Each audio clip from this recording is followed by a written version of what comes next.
by this point in the biology playlist, you're probably wondering a very natural question.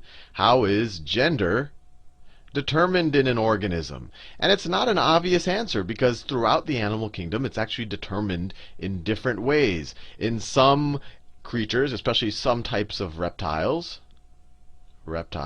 it's environmental.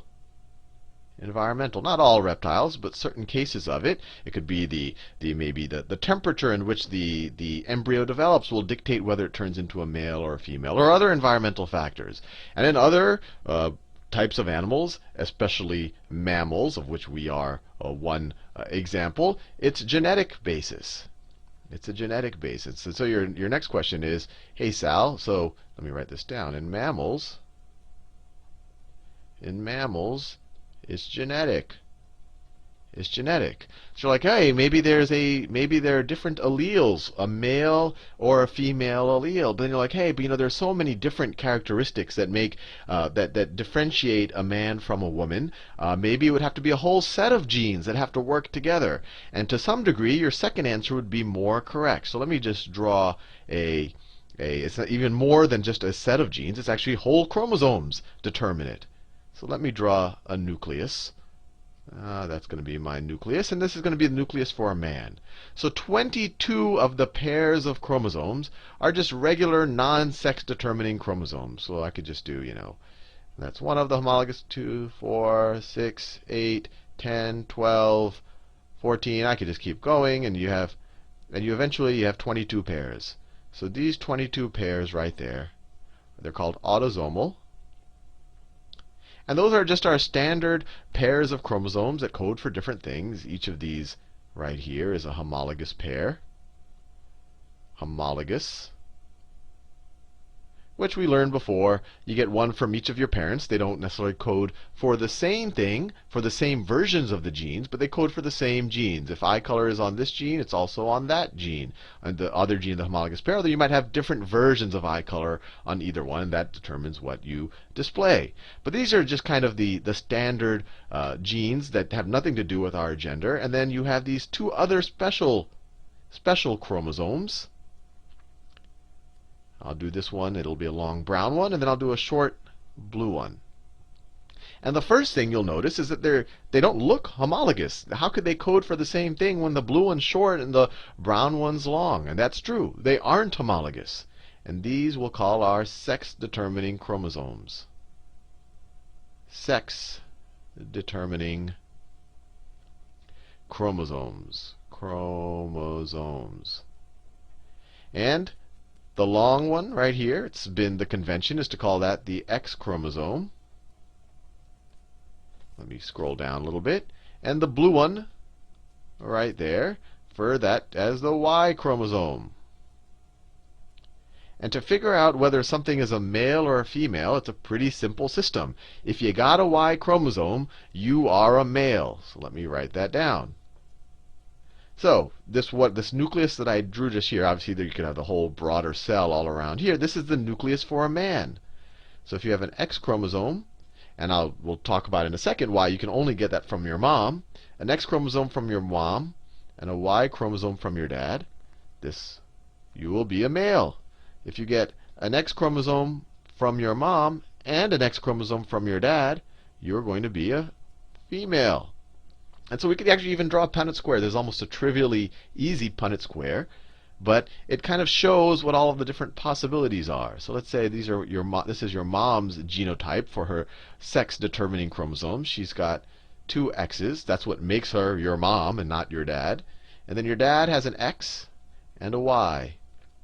And a Y chromosome. I should do a capital. And has a Y chromosome. We could do a Punnett square. What are all the different combinations of offspring? Well, your mom could give this X chromosome, and in conjunction with this X chromosome from your dad, this would produce a female. Your mom could give this other X chromosome with that X chromosome. That would be a female as well. Or, well, your mom's always going to be donating an X chromosome, and then your dad is going to donate either the X or the Y. So in this case, it'll be the Y chromosome. So these would be female, and those would be male, and it works out nicely that half are female and half are male. But a very interesting and somewhat ironic fact might pop out of you when you see this. what determines whether someone is, or who determines whether someone is, whether their offspring are male or female? Is it the mom or the dad? Well, the mom always donates an X chromosome. So in no way does the mom, what the haploid genetic makeup of the mom's egg, of the gamete from the female, in no way does that determine the gender of the offspring. It's all determined by whether, let's say these are all of, let me just draw a bunch of, dad's got a lot of sperm, and they're all racing towards the egg, and some of them have an X chromosome in them, and some of them have a Y chromosome in them, and obviously they have others.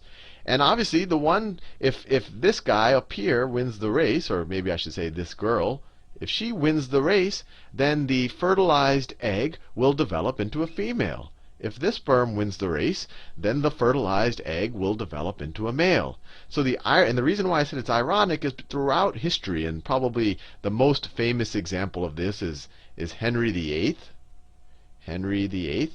You have these, I mean, it's not just the case with kings. It's probably true because most of our civilization is male dominated, that you've had these men who are obsessed with producing a male heir to kind of take over the family name, and in the case of Henry VIII, take over a country. And they become very disappointed, and they tend to blame their wives when the wives keep producing females. But it's all their fault. Henry VIII, I mean, the most famous case was with Anne Boleyn. She's some, I'm not an expert here, but the general notion is that, look, he became upset with her that she wasn't producing a male heir, and then he found a reason to get her essentially decapitated, even though it was all his fault. His fault. He was maybe producing a lot more sperm that looked like that than was looking like this. He eventually does produce a male heir, so he was, and if we assume that it was his child, then obviously he was producing some of these, but for the most part it was all Henry VIII's fault. So that's why I say there's a little bit of irony here, is that the people doing the blame are the people to blame for the lack of a male heir. Now, one question that might immediately pop up in your head is, Sal, is everything on these chromosomes related to just our, maybe sex-determining traits, or are there other stuff on them? And so let me draw some chromosomes. So let's say that's an X chromosome, and this is a Y chromosome. Now the X chromosome, it does code for a lot of more things, although it is kind of famously gene poor. It codes for on the order of 1,500 genes. And the Y chromosome is pretty, I mean, it's the most gene poor of all the chromosomes. It only codes for on the order of 78 genes. I just looked this up, but who knows if it's exactly 78. But what it tells you is it does very little other than determining what the gender is. And the way it determines that, it does have one gene on it called the SRY gene. You don't have to know that. SRY, that plays a role in the development of testes, or the male sexual organ. So if you have this around, this gene right here can start coding for things that will eventually lead to the development of the testicles. And if you don't have that around, that won't happen, so you'll end up with a female. And I'm making gross oversimplifications here. But everything I've dealt with so far is this is clearly plays a role in determining sex. But you do have other traits on these genes. For example, and the famous cases all deal with specific disorders. So for example, color blindness. The genes, or the mutations, I should say.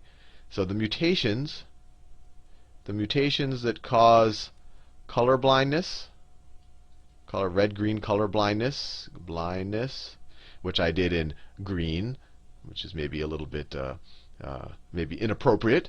Color blindness, and also hemophilia. Hemophilia. This is an inability of your blood to clot. Actually, there's several types of hemophilia, but hemophilia is an inability for your blood to clot properly.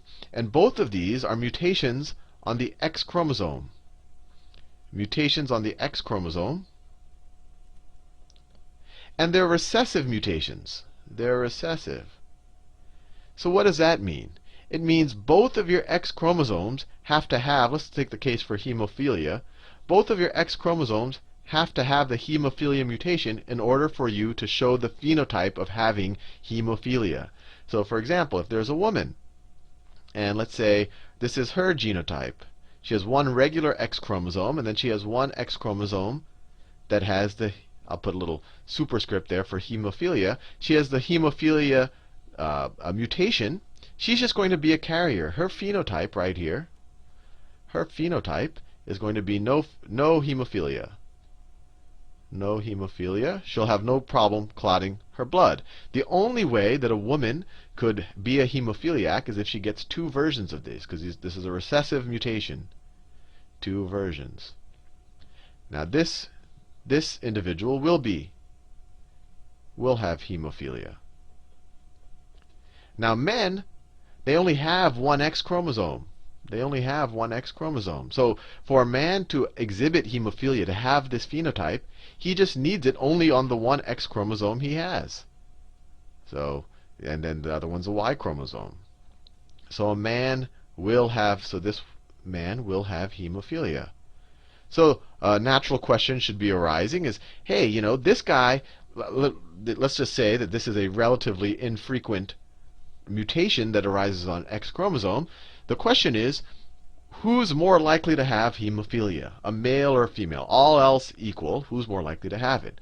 Well, if this is a relatively infrequent allele, a female, in order to display it, has to get two versions of it. So if the frequency of it, let's say that the frequency of it, and I looked it up before this video, roughly they say between 1 in 5 to 10,000 men exhibit hemophilia. So let's say that the allele frequency of this is 1 in 7,000.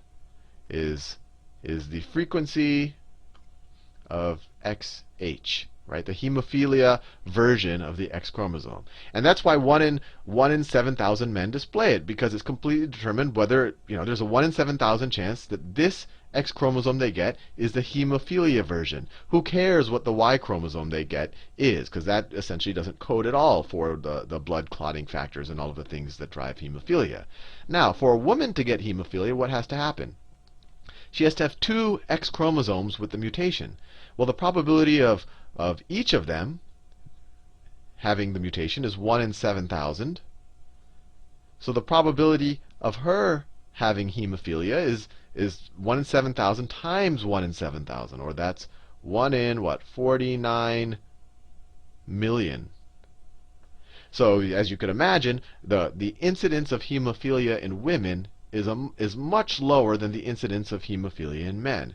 And in general, for any sex-linked trait, if it's recessive, if it's a recessive sex-linked trait, which means men will, if they have it, they're going to show it because they don't have another X chromosome to dominate it.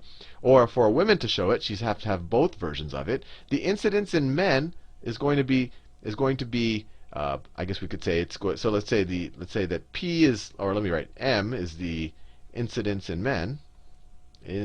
Incidence, I'm spelling badly, incidence in men, then the incidence in women will be what? You could view this as the allele frequency of that mutation on the X chromosome. So women have to get two versions of it, so the woman's frequency is m squared. And you might say, hey, that looks like a bigger number, I'm squaring it, but you have to remember that these numbers, the frequency is less than 1. So in the case of hemophilia, that was 1 in 7,000. So if you square 1 in 7,000, you get 1 in 49 million. Anyway, hopefully you found that interesting, and now you know how we all become men and women, and even better, you know whom to blame when some of these, I guess, male-focused parents are having trouble getting their son